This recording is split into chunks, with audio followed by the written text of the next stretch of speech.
Wow! Gising na siya! Ang pala mo rin dito sa bahay. Nay, wag ngayon please. Alam mo, bilib din ako sa'yo eh. Wala na nga tayong makain, nagpabuntis ka pa. Buti pa yung anak ni Rosa, pag-aaral ay natupag. Nakakawalang gana! Yan, umalis ka! Diyan ka magaling! Kasalanan mo to! Sinira mo yung future ko! Ate, please, tigilan mo yan. Walang kasalanan yung bata. Hindi! Dahil dito, galit sa akin si nanay! Kaya dapat mawala na to! Ate, wag! Ate! Anak, kain ka na oh. Nay, Sorry anak ha sa mga sinabi ko. Hayaan mo, babawi ako sa'yo ha. thank you, Nay. Nay, sumasakit tiyan ko. Nay. Oo, yung pinag-usapan natin ha. Hihintayin ko ng mga anak tong babaeng to. Pag nabigay ko na yung bata, ibigay mo na agad yung pera sa akin ha. Balak ibenta ni nanay yung anak ko. O anak, okay ka lang? Walang iya ka, Nay! Ang sama mo! Akala ko, totoong nagbago ka na. Pera pa rin pala yung nasa utak mo. Abay, bakit? Wala ka nang pakinabang dito. At least yung anak mo, mapapakinabangan ko. Wala ka namang papakain dyan eh. Napakasama mo! Lalayas na ako sa impyernong to! Sige, lumayas ka. Sino tinakot mo? Tignan natin kung saan ka pupulutin. Hello, Bes. Hello, Bes. Kilala mo ba si Edward? Oo, Bes. Siya yung ama ng dinadala ko. Mayaman pala sila, Bes. Gusto kanyang makita kasi gusto niyang panagutan yung baby mo. Talaga? Oo, Bes. Ito na yun, Bes. Bes, hindi mo na kailangan magtiis na nanay mo. Hindi pwedeng anak ko lang ang makikinabang sa yaman ng lalaking yun. Dapat ako din. Kapag pinirmahan mo to, akin na lahat ng mga kayamanan mo. Oh, pirmahan mo na. Tita, wala naman ako field trip ah. Hindi pa ba sinasabi ng teacher niyo na may field trip kayo? Anak, okay lang. Pipirmahan ko na to para makasali ka sa field trip niyo. Walang ya ka talaga, Rosa. Wala ka talagang titira sa akin, ha? Manda ka talaga sa akin. Mabilis ka talagang utuin, Susan. Salamat, Mare. Ramon, napapirma ko na siya. Atin na ang bahay, pera at mga ari-arian niya. Magaling ka talaga, Rosa. Kaso kailangan na natin kumilos na mabilis. Kasi sabi ng doktor, nagre-recover na yung mata niya. Ano? Kaya bukas na bukas din, papalayasin na natin sila. Total, nakuha na natin ang gusto natin. Nay, bakit mo pinirmahan yun, ha? Maliban natin kung ano nilalaman ng papel na yun. Huwag kang mag-alala, anak. Malapit nang matapos ang maliligayang araw ng tatay mo at ng kabit niya. Tita, bakit may dala kang maleta? Aba, syempre. Lilipat na ako dito sa bago kong bahay. Ano? Tay, ano ibig sabihin nito, ha? Nakalagay dito sa papel na pinirmahan ng nanay mo na amin na tong bahay, mga sasakyan niya, at ang mga pera niya. Napakahayop nyo! Bakit ang ingay? Ano nangyayari? Nay, kinuha na nila lahat sa atin! Ayan, magsama kayo mag-ina. Ngayong nasa amin na ang lahat, pwede na kayong lumayas. Ramon, magse-celebrate tayo, ha? Ang galing nyo din, no? Ha? Nakakakita ka? Bago kayo mag-celebrate, i-check nyo muna kung pirma ko ba talaga yung nakalagay dyan. Hindi pwede to! Tay! Attorney! Kita mo naman kung ano ginawa na tong dalawang to, di ba? At nandito na rin ang ebidensya na magpapatunay na naghaharutan sila sa loob ng bahay ko. Anong gagawin niyo sa amin, ha? Mahal, huwag mo naman gawin sa amin to, please, oh. Magbabago ako, please. Oh, sorry kung natatapakan kayo pagka-love team nyo, ha? Arestuhin nyo na yung mga yan. Mag-celebrate kayo sa kulungan. Kayong dalawa, sumama na kayo sa akin sa presinto.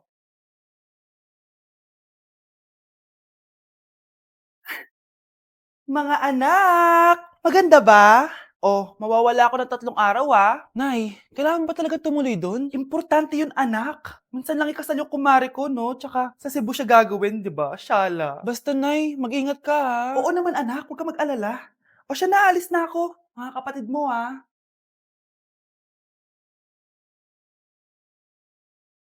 Saan yung wallet ko? Ay, kuya! Balik tayo sa bahay. Nakalimutan ko yung wallet ko. Ano ba yan? Maliliit na ako. Ano ba yan? Oh, ano ba yan? Oras na. Mabuhay, ma'am. Welcome to Air Philippines. How can I help you? Ay, miss, dito po ba yung flight VD415? Yes po, ma'am. Check ko lang po. As per dito, ma'am, nakaalis na po yung aeroplano. Ha? Hindi ako pwede malit sa kasal na kumari ko. Kailangan kong umabol. Ma'am, kailangan niyo po ulit mag-rebook so ang next available flight is bukas pa po, ma'am. Ano ba yan? Gawin mo ng paraan. Diyos ko, sayang lang pera ko. Wala palang kwenta to airlines niyo eh. Uwi na nga lang ako. Sorry, ma'am. Oh, Nay, nandito ka na agad? Akala ko ba 3 araw ka mawawala? Eh di ayun, naiwan ako ng aeroplano. Alam mo, parang pinipigilan talaga ako ng universe makaalis eh. Nay, buksan mo yung TV. Ha? Bakit? Breaking news! Nandito tayo ngayon sa site kung saan nag-crash ang flight VD415. Ayon sa mga otoridad, walang nakaligtas sa mga pasahero nito. Kaya pala, kung nakasakay ako dun sa aeroplano na yun, patay na ako ngayon. Anak, sigurado ka na bang itutuloy mo yung pagpunta mo sa ibang bansa? Huwag ka na malungkot, Nay. Kailangan ko magtrabaho doon para sa inyo ni Kyle. Ate, mamimiss ka namin. Basta anak ha, palagi ka mag-iingat doon. Kapag inaabuso ka nila, tawagan mo lang ako. Ano ka ba, Nay? Think positive lang tayo, ha? Sige na, baka malate pa ako sa flight ko. Bye-bye na, mamimiss ko kayo. Bye, anak. Nay, tumatawag si ate. Talaga? Hello anak, kamusta ka na? Nay, nakuha ko na sweldo ko. Nagpadala pala ako sa inyo ha, kumain kayo sa labas. Salamat sa binigay mo anak ha. Okay ka lang ba? Kapag may problema ka, tumawag ka lang ha. Opo, Nay. Mababait yung mga amo ko. Huwag ka mag-alala. Nay, may pinadala si ate oh. Nakamaleta pa. Surprise, Nay! Mga damit at sapatos yan para sa inyo. Siyempre, may chocolate din. Naku anak, nag-abala ka pa. Pero salamat ha. Sana inipon mo na lang yung pinanggas mo dito. Okay lang, Nay. Tinaasan nga nila yung sweldo ko kasi magaling daw ako maglinis ng bahay. Sige anak, galingan mo palalo ha. Wow, ang daming laman! Bakit di sumasagot si Scarlett? Baka busy. Anak, tumawag na ba ate mo? Ilang araw na siyang di tumatawag ah. Nay, may tumatawag. Ay, salamat sa Diyos, tumawag na. Hello anak. Nay, may pinadala ulit sa ate. Ang bigat. Ano? Anong nawawala? Ano kaya naman nito? Hello? Hello?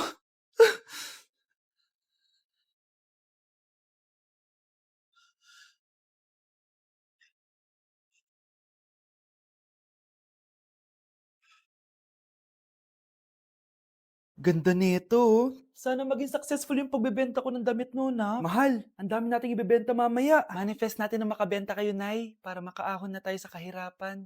Hindi ako makapaniwalang nabili ko na yung pangarap kong tig 200,000 na relo. Wow, ang ganda niyan, Tay. Anak, tignan mo to binili sa akin ng tatay mo.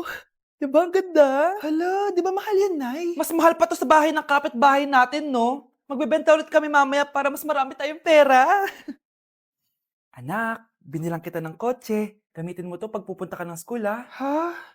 Tay, di ko naman po kailangan ng kotse. Kaya ko naman po mag-commute. Gumastos pa tuloy kayo. Dami mo naman sinasabi, anak. Sige na, puntahan mo na sa labas. Wow! May sarili na akong sasakyan. Wow, ang ganda naman ng bagong kotse mo, Scarlett. Salamat po. Hindi ka ba nagtataka, Scarlett, kung bakit ang bilis niyo yumaman? Galing yun sa pagbebenta ng damit nila nanay. Ang dami na nga nilang mamahaling gamit ngayon eh. Sure ka ba? Na damit lang ang tinitinda nila? Nay, bumabagabag talaga sa isip ko kung bakit ang bilis nating yumaman. Ano ba talaga binibenta niyo ni tatay? Ano ka ba anak? Malaki talaga ang kita sa pagbebenta ng damit. Pero Nay, wala nang pero-pero. Hindi ka ba masaya anak? Na mayaman na tayo? Na nabibili natin lahat ng gusto natin? Sige na, mag-aayos pa ako ng benta ko. Mahal, nakauwi ka na ba?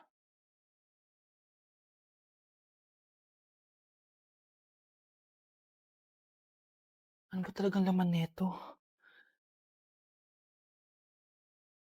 Nagbebenta sila ng laman loob ng tao. Wow, sobrang ganda, mahal. Buti naman nagustuhan mo, mahal. Nga pala, kinuha ko na yung laman loob ng kapitbahay natin. Si Rosa? Malaking pera na naman to. Mahal, hindi dapat malaman ni Scarlett to, ha? Ano yun? Nasaan yung ledger? Nandito lang yung kanina. Ba't mo winala yung ledger, mahal? Nandun lahat ng mga sikreto natin. Sinong tao dyan? Dok, bakit ka meron neto, ha? Bakit may picture ka ng nawawala akong anak? Hindi mo ba talaga ako naaalala? Hindi. Sabihin mo sa akin, Buhay pa ba ang anak ko? Umalis ka na. Marami pa akong gagawin. Buhay pa ba ang anak ko? Oo! Buhay na buhay ako! Ako ang anak mo na iniwan mo sa palengke dati! Nagtataka ka? Isa na akong trans ngayon. Alam mo, buti na lang may mabait at mayamang pamilyang kumukup sa akin. Kaya maganda yung naging buhay ko. Tignan mo, naging doktor pa ako. Kaya salamat sa'yo at iniwan mo ko. Anak, hinanap kita. Umasa ako na babalik ka. Hindi na importante yan. Ayaw na kita makita at hindi na kita kailangan.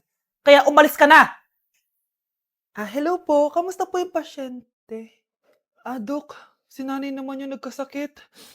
Kamusta na siya? Okay naman. Sa iba ko na lang siya ipapaasikaso, ha? Anak?